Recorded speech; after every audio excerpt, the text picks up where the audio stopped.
Hello, ഇന്നൊരു സുഖമില്ലാത്ത ദിവസമായിരുന്നു, ഒരു വൈകുന്നേരം കേട്ടോ.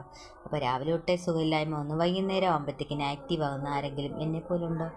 അപ്പം ചെറിയൊരു മൂക്കലിപ്പും കാര്യങ്ങളും ഒക്കെ ഉണ്ടായിരുന്നു. പക്ഷേ കുഴപ്പമില്ല. എൻ്റെ അമ്മ ഇത് കേട്ട് കഴിഞ്ഞാൽ അമ്മ എന്നോട് പറയും, നീ ഉത്സവത്തിന് പോയിട്ടാണ് നിനക്ക് പനി പിടിച്ചെന്ന് പറയും. അങ്ങനെയൊന്നുമല്ല കൂട്ടുകാരെ.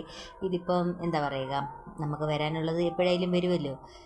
ദാ ഇതൊക്കെ ഉത്സവപ്പറമ്പിൽ നാടകം കാണാൻ പോവുക, ഗാനമേള കേൾക്കാൻ പോവുക, അതുപോലെ തന്നെ നമ്മളാകെ പോകുന്നത് അമ്പലങ്ങളിൽ മാത്രമേ ഉള്ളൂ. വേറെ എവിടെയാണ് ഇപ്പം കുറേ വർഷം കൊണ്ടെങ്ങും പോകുന്നില്ല കേട്ടോ. അപ്പം ഇനി എവിടെയെങ്കിലും യാത്രകളൊക്കെ ഒക്കെ പോകുമ്പോൾ നിങ്ങളെയും കാണിക്കാം കേട്ടോ. അപ്പോൾ ഞാൻ വീടൊക്കെ ഒന്ന് ക്ലീൻ ചെയ്തു.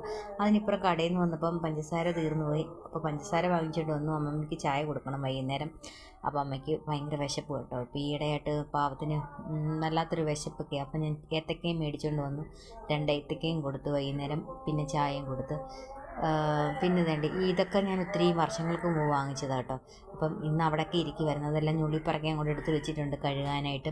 ഇനി അതെല്ലാം കഴുകിയിട്ട് കുറച്ച് ദിവസം അതിനകത്ത് എന്തെങ്കിലുമൊക്കെ ഇട്ട് വെക്കും. പിന്നെ അതങ്ങ് മറക്കും കേട്ടോ. അമ്മമ്മയ്ക്ക് ചായ ഒഴിച്ചുകൊണ്ടിരിക്കുകയാണ്. അമ്മയ്ക്ക് ചൂടോടെ ചായ വേണം കേട്ടോ. ഒന്ന് ആറിപ്പോയെങ്കിൽ എന്നോട് പറയും വീണ്ടും ചൂടില്ലെന്ന് പറയും. അപ്പോൾ ഇത് ഞങ്ങളുടെ ആദ്യത്തെ അടുക്കളയായിരുന്നു കേട്ടോ. അപ്പുറത്ത് ഇങ്ങനെ ഒരു വർക്ക് ഏരിയ പോലെ ഒന്ന് ഇറക്കുന്നേ ഉള്ളൂ കേട്ടോ.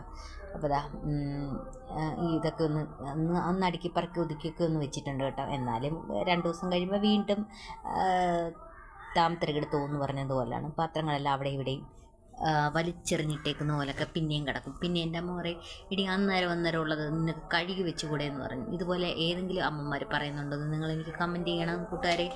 അതുപോലെ എൻ്റെ ഭർത്താവിനും അതുപോലെ തന്നെയാണ് കേട്ടോ. എൻ്റെ അനുവേട്ടനും നല്ല വൃത്തി വേണം.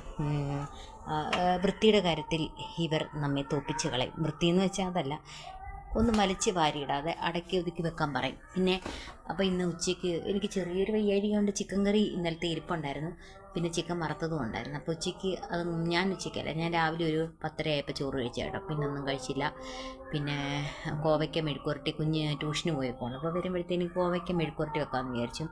പിന്നെ പനിയാകുമ്പം എനിക്ക് കുടിക്കാൻ തോന്നുന്ന ഒരു കാര്യം ചായ കേട്ടോ. അത് കുടിക്കരുതെന്ന് വിചാരിച്ചാലും ഇച്ചിരി ഒന്ന് കുടിക്കും, മധുരമൊന്നുമില്ല കേട്ടോ. അപ്പോൾ ടാറ്റ ബൈ.